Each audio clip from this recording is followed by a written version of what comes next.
Olá, sou a professora Mariane Goretti e nós estamos trabalhando a disciplina Gestão de Pessoas no Setor Público. E agora nós estaremos encerrando com a unidade 5, que trata da gestão da organização moderna e as tendências da gestão de pessoas. Então, essa unidade ela se inicia falando sobre as equipes e a gestão de equipes, né? O que são equipes? São grupos de trabalho temporários ou não, né? Com identidade própria, metas, objetivos específicos e definidos, que possuem alto grau de conformidade, apoio e coesão entre os seus membros e o líder. A gestão dessas equipes tem como objetivo torná-las eficazes e capazes de agregar valor às organizações. Isso acontece quando as equipes são inovadoras, criativas, cumprem as metas estabelecidas, implementam mudanças, aquelas necessárias, e estão atreladas à estratégia da organização, gerenciando os conflitos com êxito.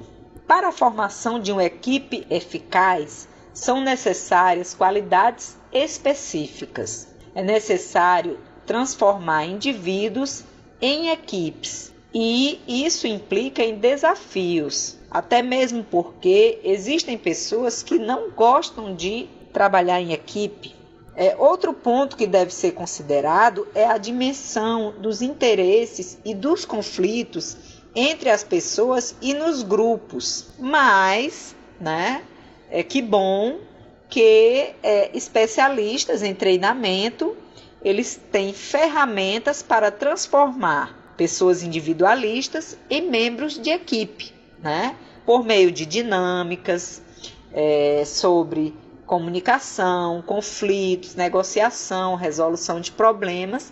Essas pessoas são treinadas para aprender a trabalhar em equipe. Também é necessário entender que a recompensa, positiva para os membros da equipe, ela é fundamental, tanto recompensas salariais como não monetárias, O reconhecimento e a recompensa são fundamentais. A gestão por competências é um outro ponto também, que está à disposição dos gestores nas organizações modernas. O que é essa gestão por competências? É o saber agir responsável, reconhecido, que implica mobilizar, integrar, transferir conhecimentos, recursos, habilidades que agreguem valor econômico à organização e valor social ao indivíduo. Então, justamente competência vem a ser todos esses pontos: saber agir, mobilizar recursos, comunicar, aprender, engajar-se, comprometer-se, assumir responsabilidade e ter visão estratégica. Os agentes que participam de órgãos públicos devem focar na obtenção da eficácia, da eficiência para o alcance da efetividade. O que seria isso? É o atendimento completo das necessidades e expectativas do cidadão. Novamente aqui é necessário conhecimentos, habilidades e atitudes para uma prestação de serviço nesse nível. Essa visão organizacional permite que as informações sejam valoradas a fim de atender às necessidades da autogerência e fortalecer a integração com a estratégia da organização. As competências incluem os chás, que são os conhecimentos, as habilidades e atitudes. Mas o que significa cada um deles, Os conhecimentos nada mais são do que os princípios e procedimentos de recrutamento, seleção, desenvolvimento, treinamento, carreira, benefícios, remuneração, relações de trabalho, negociações, os sistemas de informação, as legislações, ou seja, todos os conhecimentos que nós trabalhamos até aqui nas 5 unidades. As habilidades estão relacionadas ao relacionamento interpessoal, capacidade analítica, pensamento crítico, argumentação lógica, negociação, expressão oral, textual, julgamento, tomada de decisão, monitoria, instrutoria, estruturação e administração do tempo pessoal da equipe, ou seja, são condutas. E as atitudes estão relacionadas à inovação, iniciativa, proatividade, a preocupação com os outros, o envolvimento e a própria autoeficácia. A gestão por competências, então, pode ser considerada uma inovação organizacional, tendo em vista que ela incentiva o envolvimento da direção e dos gestores na gestão do capital humano da organização, viabilizando decisões compartilhadas. A gestão por competências no setor público requer uma verdadeira transformação nessas organizações, porque implicam mudanças tecnológicas e de comportamento das pessoas dentro das organizações. Isso torna o processo muito mais cultural do que tecnológico ou mecânico e também torna o processo mais complexo. A gestão do conhecimento, fundamental também na gestão das organizações modernas, é um processo sistemático, integrado e transdisciplinar que promove atividades para criar, identificar, organizar, compartilhar, utilizar e projetar os conhecimentos estratégicos, gerando valor para as partes interessadas. O conhecimento tácito é aquele conhecimento informal que as pessoas possuem. O conhecimento explícito é aquele conhecimento já formalizado. Então, na gestão do conhecimento, o desejável é que a organização tenha a capacidade para transformar o conhecimento tácito em explícito.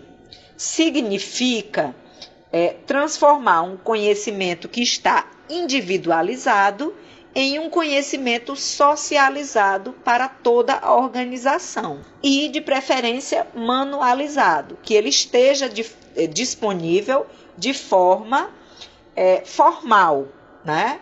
Física, processual, para que possa haver, inclusive, consulta, por meio de manualizações, por meio de vídeos, áudios, onde esse conhecimento esteja acessível e disponível para consulta. Para a implantação da gestão do conhecimento nas organizações públicas, é necessário uma aceitação, primeiramente, da alta administração, né?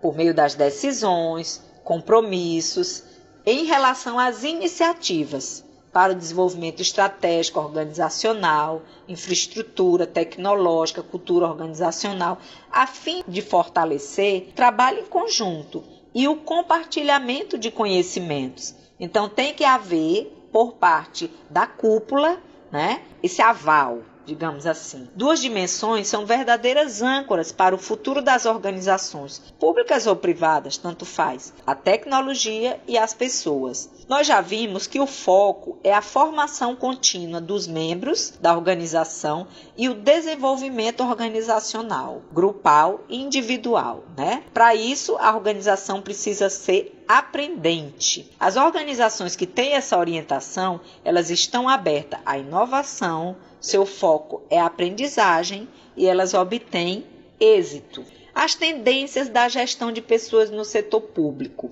né?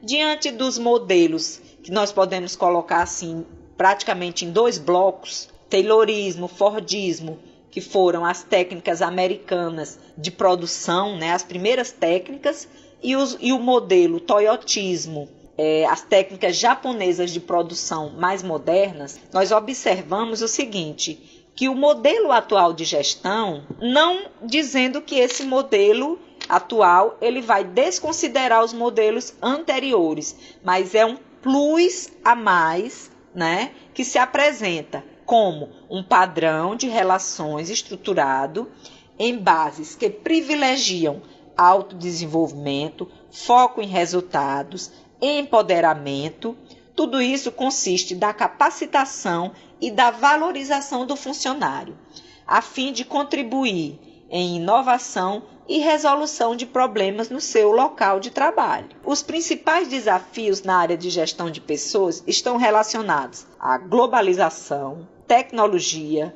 desenvolvimento do capital humano, a reação do mercado aos produtos e serviços de qualidade, controle de custos. Diante de tudo isso, novas capacidades de gestão de pessoas devem ser adicionadas às tradicionais, ou seja, adaptabilidade, trabalho com rapidez, implementação de novas ideias, criatividade, integração aos planos estratégicos e às necessidades dos servidores e todos os membros da organização. Então, observamos o quê?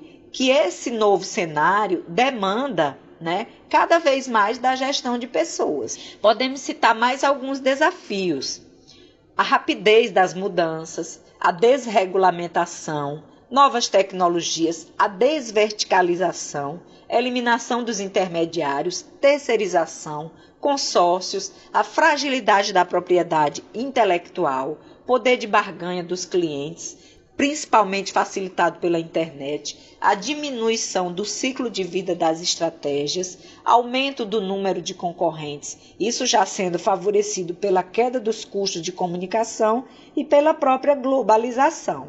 Bom, e diante disso, a necessidade do alinhamento da área da gestão de pessoas às estratégias da organização. Nós já falamos isso em aulas anteriores, em unidades anteriores. Aqui, justamente, esse assunto volta ao tema, O autor, ele resgata esse ponto justamente para informar a importância, É necessário que os autores organizacionais, todos os que estão envolvidos com a gestão de pessoas, estejam unidos nesse objetivo. São os dirigentes dos órgãos de gestão de pessoas, os profissionais da área, os consultores, necessita que dominem os processos e tenham a capacidade de permitir a participação das pessoas em direção à efetividade da organização.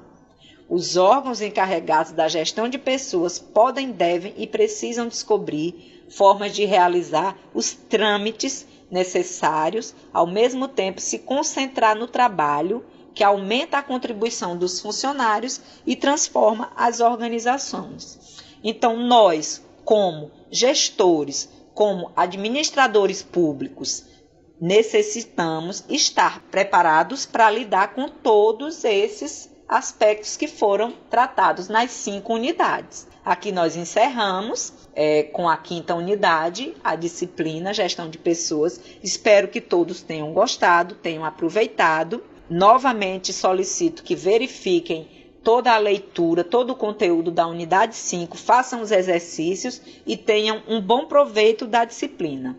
Bons fóruns, boas atividades e boas provas. Ok? Um abraço a todos.